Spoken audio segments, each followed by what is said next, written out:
जय हिंद दोस्तों, super concept classes पर आपका स्वागत है। आज का वीडियो 12th क्लास के स्टूडेंट के लिए है। दोस्तों आज यहाँ पर हम लोग देखेंगे जो कि आप लोग का मॉडल पेपर आया है, तो उसी का सब्जेक्टिव का सलूशन करने वाले हैं। तो आप लोग इस वीडियो में लास्ट तक कंप्लीट बने रहिएगा। और आप लोग का इससे पहले 2 नंबर क्वेश्चन कंप्लीट हो चुका है, आप लोग उस वीडियो को देख लीजिए। तो देखिए यहाँ पर 39 नंबर क्वेश्चन क्या है। हड़प्पा सभ्यता के धार्मिक जीवन का वर्णन करें। यानी हड़प्पा सभ्यता के लोग किस प्रकार के धर्म मानते थे, उनका रीति रिवाज क्या था, तो उसी को यहाँ पर लिखना है। और यहाँ पर देखिए ये 3 नंबरी क्वेश्चन है कि मैं 3 पॉइंट बना दिया हूँ ताकि आप लोग को याद करने में, कहानी समझने में आसान हो। तो देखिए यहाँ पर पहला पॉइंट क्या है। हड़प्पाई लोगों के धार्मिक रीति रिवाजों का अनुमान उनकी कुछ मूर्तियों, बर्तनों और ताम्रपत्र के चित्र से मिलता है। मातृ देवी की अनेक मूर्तियां मिली है, जिनसे पता चलता है कि मातृ देवी ही उनकी पूज्य देवी थी। एक मूर्ति ऐसा भी मिली है जो कि बिल्कुल नंगन है तथा हाथ में कटार तथा गले में मुंडों की माला है। यानी हड़प्पा सभ्यता में खुदाई के समय एक ऐसा मूर्ति मिला है जो कि बिल्कुल नंगन है, यानी कपड़ा पहना हुआ नहीं है और हाथ में कटार यानी कोटोरा लेके भाई पकड़ा हुआ है, ठीक है। और गले में मुंडियों की माला, ठीक है। यानी आप लोग देखे होंगे काली माँ को, ठीक है, राक्षस का मुंडी को क्या की है, काट को माला पहनी है, ठीक है। तो उसी प्रकार जो हड़प्पा सभ्यता में मूर्ति मिला है उसके गले में भी मुंडियों का माला है, ठीक है। यहाँ पर देखिए, आगे देखिए, इससे पता चलता है कि देवी देवताओं को प्रसन्न करने के लिए नर बलि भी देते थे। यानी हड़प्पा सभ्यता के लोग ईश्वर को, भगवान को खुश करने के लिए, प्रसन्न करने के लिए नर बलि भी देते थे, यानी बलि भी देते थे। और ये वर्तमान में भी चलता है। अगर आप लोग के घर में किसी का कोई समस्या हो जाता है तो आप लोग जाते हैं मंदिर वगैरह, कुछ गचते हैं, मुर्गा गचते हैं, बकरा वगैरह गचते हैं, ठीक है। तो इसी प्रकार पहले के लोग भी गचते थे और बलि भी देते थे। बात समझ गए। चलिए आगे देखते हैं दूसरा पॉइंट क्या है। यह नहीं कहा जा सकता है कि मातृ देवी के लिए मंदिर भी बनाए जाते थे, अथवा नहीं मोहनजोदड़ो से इनके एक देवता की मूर्ति मिली है जो कि आजकल के शिव देवता से मिलती जुलती है। यानी खुदाई के समय मोहनजोदड़ो से एक मूर्ति मिला है जो कि आजकल के शिव देवता यानी शिव भगवान से मिलता जुलता है। संभवतः ये लोग वृक्ष तथा पशु, सांड आदि तथा सांप और पत्थरों का भी पूजा करते थे। यानी हड़प्पा सभ्यता के लोग वृक्षों का, पशुओं का, सांपों का, पत्थरों का भी पूजा करते थे। और ये वर्तमान में भी चलता है, ठीक है। वर्तमान में भी ये पूजा किया जाता है, वृक्षों का पूजा किया जाता है, पशुओं का, सांप का, पत्थर का, ये सभी का पूजा किया जाता है वर्तमान में भी। और पहले के लोग भी ऐसा ही करते थे। तो देखिए यहाँ पर पॉइंट नंबर 3 क्या है। यह धर्म आजकल के हिंदू धर्म का मूल रूप था। बड़ी संख्या में ताबीज प्राप्त हुई है जिनसे ज्ञात होता है कि वे संभवतः भूत प्रेत में विश्वास रखते थे तथा इनसे डरते थे, इसलिए वे रक्षात्मक ताबीज रखते थे। और खुदाई के समय बहुत सारा ताबीज भी मिला है, ठीक है।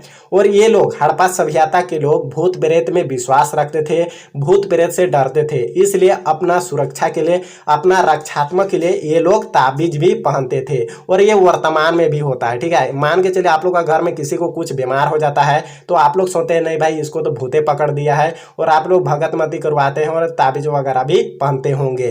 तो इसी प्रकार पहले के लोग भी करते थे। चलिए आगे देखते हैं 40 नंबर क्वेश्चन क्या है। अभिलेख से आप क्या समझते हैं, इनका क्या महत्व है। तो अभिलेख उन्हें कहते हैं जो पत्थर, धातु या मिट्टी के बर्तन जैसी कठोर सतह पर खुदे होते हैं। अभिलेखों में इनके निर्माण की तिथि भी खुदी होती है तथा जिन पर तिथि नहीं होती है उनका काल निर्धारण लेखन शैली के आधार पर किया जाता है। भारत में प्राचीनतम अभिलेख प्राकृत भाषा में है जिसे सम्राट अशोक ने बनाया है। अभिलेख का मतलब होता है अगर किसी शासकों का कोई मृत्यु हो जाता है या फिर कोई प्रमुख घटना हो जाता है तो उसको पहले क्या करते थे, या फिर कोई कठोर धातु या फिर पत्थरों में खोद खोद कर लिखा करते थे। बात समझ गए, कोई दिक्कत नहीं। चलिए आगे देखते हैं 41 नंबर क्वेश्चन क्या है। तीर पिटक से आप क्या समझते हैं। तो तीर पिटक का शाब्दिक अर्थ है 3 टोकरियां। तीर पिटक का शाब्दिक अर्थ क्या है, 3 टोकरियां, ठीक है। यहाँ पर देखिए, बुद्ध की मृत्यु के बाद उनके अनुयायियों ने उनकी शिक्षाओं का संकलन 3 पिटकों, सूत पिटक, विनय पिटक एवं अभिधम पिटक में किया। इन्हें ही संयुक्त रूप से त्रिपिटक कहा जाता है। यानी बुद्ध के मृत्यु के बाद उनके अनुयायियों मतलब उसके शिष्य ने 3 पिटक में बांटा है, ठीक है। सूत पिटक, अभिधम पिटक और विनय पिटक में। तो यहाँ पर देखिए इसका क्या काम है। सूत पिटक में बौद्ध धर्म के सिद्धांत दिए गए हैं। विनय पिटक में बौद्ध धर्म के आचार विचार एवं नियम मिलते हैं। अभिधम्म पिटक में बुद्ध के दर्शन मिलते हैं। बात समझ गए। चलिए आगे देखते हैं 42 नंबर क्वेश्चन यहाँ पर क्या है। अल-बेरूनी पर एक संक्षिप्त टिप्पणी लिखे। तो अल-बेरूनी के बारे पे यहाँ पर लिखना है। अल-बेरूनी का जन्म आधुनिक उज्बेकिस्तान स्थित ख्वारिज़म में सन 973 ईस्वी में हुआ था। अल-बेरूनी ने अच्छी शिक्षा प्राप्त की और कई भाषाओं सीरिया, फारसी, हिब्रू तथा संस्कृत का ज्ञान था। सन 1017 ईस्वी में सुल्तान महमूद ने ख्वारिज़म पर आक्रमण किया और लूट के माल के साथ अल-बेरूनी को भी गजनवी ले गया। गजनवी या फिर गजनी एक ही होगा। अपनी योग्यता एवं विद्वता के बल पर वह सुल्तान का चेहरा बन गया। महमूद के भारत आक्रमण के अवसर पर अल-बेरूनी भारत आया और देश के विभिन्न भागों में ठहरा। यानी महमूद गजनवी, ठीक है, महमूद ने ख्वारिज़म पर आक्रमण किया, ठीक है, ख्वारिज़म पर आक्रमण किया और वहाँ के जितना भी धन दौलत संपत्ति था भाई उसको लूट के, ठीक है, वहाँ कहाँ चल गया, गजनवी चल गया, ठीक है, गजनवी अल-बेरूनी के साथ लेकर। बात समझ गए। यहाँ पर देखिए भारत यात्रा का उसका उद्देश्य भारतीय दर्शन, ज्योतिष एवं धर्म का ज्ञान प्राप्त करना था। यानी अल-बेरूनी को अलग अलग देश पर जाकर, ठीक है, वहाँ के धर्म के बारे में जानकारी प्राप्त करना था। चलिए आगे देखते हैं 43 नंबर क्वेश्चन क्या है। सगुण भक्ति और निर्गुण भक्ति परंपरा क्या है। तो सगुण भक्ति में शिव, विष्णु तथा उनके अवतार एवं देवियों की आराधना की जाती है एवं इनकी मूर्त के रूप में पूजा की जाती है। यानी सगुण भक्ति में शिव, विष्णु तथा अनेक देवियों देवताओं का पूजा की जाती है और सगुण भक्ति में मूर्ति के रूप में भी पूजा किया जाता है, ठीक है। अब यहाँ पर देखिए निर्गुण भक्ति क्या है। निर्गुण भक्ति परंपरा में अमूर्त निराकार ईश्वर की उपासना की जाती है। यानी निर्गुण भक्ति में ईश्वर की पूजा नहीं की जाती है, यानी अमूर्त यानी मूर्ति का पूजा नहीं किया जाता है। बात समझ गए। चलिए आगे देखते हैं गोपुरम क्या है। यहाँ पर देखिए 44 नंबर क्वेश्चन क्या है। गोपुरम से आप क्या समझते हैं। तो दक्षिण भारत में मंदिर के प्रवेश द्वार को गोपुरम कहा गया है। आप लोग इतना सा भी लिख दीजिएगा तो आप लोग को 2 नंबर मिल जाएगा, लेकिन ये 3 नंबरी क्वेश्चन है, ठीक है। तो यहाँ से आप लोग को लिखना होगा गोपुरम विशाल और ऊंचे बनाए जाते थे जो कि चित्रकलाओं से अलग है। बात समझ गए। यानी आप लोग इतना सा कम से कम लिख दीजिएगा। यहाँ से लिखेगा तो 2 नंबर मिलेगा और पूरा लिखेगा तो 3 नंबर मिलेगा। तो इतना सा आप लोग को जानकारी होना चाहिए भाई, क्योंकि 3 नंबरी क्वेश्चन है। चलिए आगे देखते हैं 45 नंबर क्वेश्चन हमारे पास क्या है। 1857 की क्रांति का तत्कालीन कारण को बताइए। यानी 1857 में जो क्रांति हुआ था, क्यों हुआ था, क्योंकि ये कारण था 1857 का जो कारण था चर्बी वाला कारतूस, जो कि भारतीय सैनिकों के लिए जो बंदूक भेजा जाता था उसमें सुअर और गाय के चर्बी को लेप करके भेजा जाता था बंदूक में और उनको दांतों से छीलने के लिए बोला जाता था। तो इसी को लेकर ये क्रांति हुआ था। और ये क्रांति कहाँ से हुआ था, मेरठ से हुआ था। कहाँ से, मेरठ से हुआ था। कब हुआ था, 10 मई, ठीक है, 10 मई 1857 ईस्वी में हुआ था, मेरठ से हुआ था। तो इसको भी आप लोग को जानकारी होना चाहिए। तो यहाँ पर देखिए क्या कहता है, 1857 के विद्रोह का तत्कालीन कारण चर्बी वाला कारतूस थे।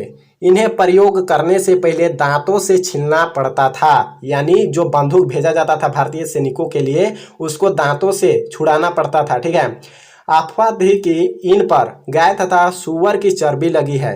यह कार्य हिंदू और मुसलमानों दोनों के लिए आपत्तिजनक था। यानी हिंदू और मुसलमानों के लिए क्या था, मुश्किल था, ठीक है। गाय और सुअर का चर्बी वहां पर लेप किया जाता था बंदूकों में, तो ये लोग नहीं छुड़ाते थे दांत में। तो इसी को लेकर ये क्रांति हुआ था। सैनिकों ने इन पर, ठीक है, सैनिकों ने इन कारतूसों का प्रयोग करने से साफ मना कर दिया।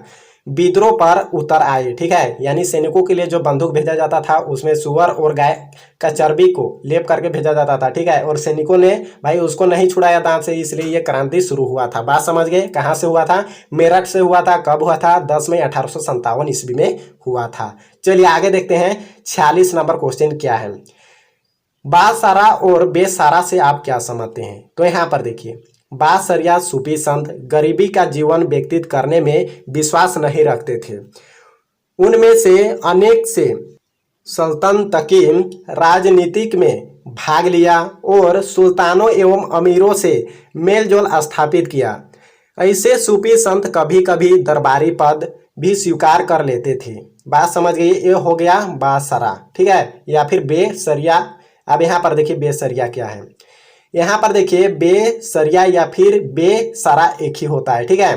तो सूफी संत खान का तिरस्कार करके रहस्यवादी एवं फकीर की जिंदगी व्यतीत करते थे। उन्हें कलंदर, मदारी, मलंग, हैदरी आदि नामों से जाना जाता था। बात समझ गए। ये लोग मतलब फकीरी वाला जिंदगी जीना पसंद करते थे और ये लोग गरीबी वाला जिंदगी जीना पसंद नहीं करते थे, ठीक है। जो बासारा लोग थे या फिर बासरिया लोग थे, ये लोग गरीबी वाला जिंदगी जीना पसंद नहीं करते थे, और जो बेसरिया लोग थे ये गरीबी वाला जिंदगी, भिखारी वाला जिंदगी जीना पसंद करते थे। बात समझ गए।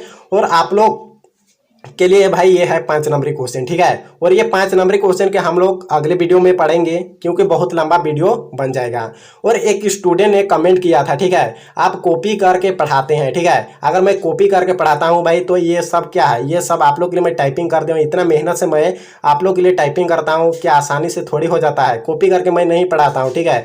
बहुत सुंदर आप मैसेज किए हैं, कोई बात नहीं, इसके लिए तो और मेरे को जुनून लगता है पढ़ाने में, ठीक है। कोई बात नहीं। ये देख रहे हैं, ये 5 नंबरी क्वेश्चन है, पूरा मैं टाइपिंग करके तैयार कर लिया हूँ, ठीक है। और आप लोगों को पीडीएफ चाहिए तो डिस्क्रिप्शन में व्हाट्सएप ग्रुप का लिंक दिया हुआ है, वहां से आप लोग जुड़ जाइए, मैं पीडीएफ भी दे दूंगा, ठीक है। मैं पूरा तैयारी कर लिया हूँ, देख लीजिए। और ये 5 नंबरी क्वेश्चन को हम लोग कल पढ़ेंगे, क्योंकि बहुत लंबा वीडियो बन जाएगा, ठीक है। यहाँ पर 5 नंबरी क्वेश्चन है, मतलब यहाँ पर लंबा लंबा क्वेश्चन है। बात समझ गए।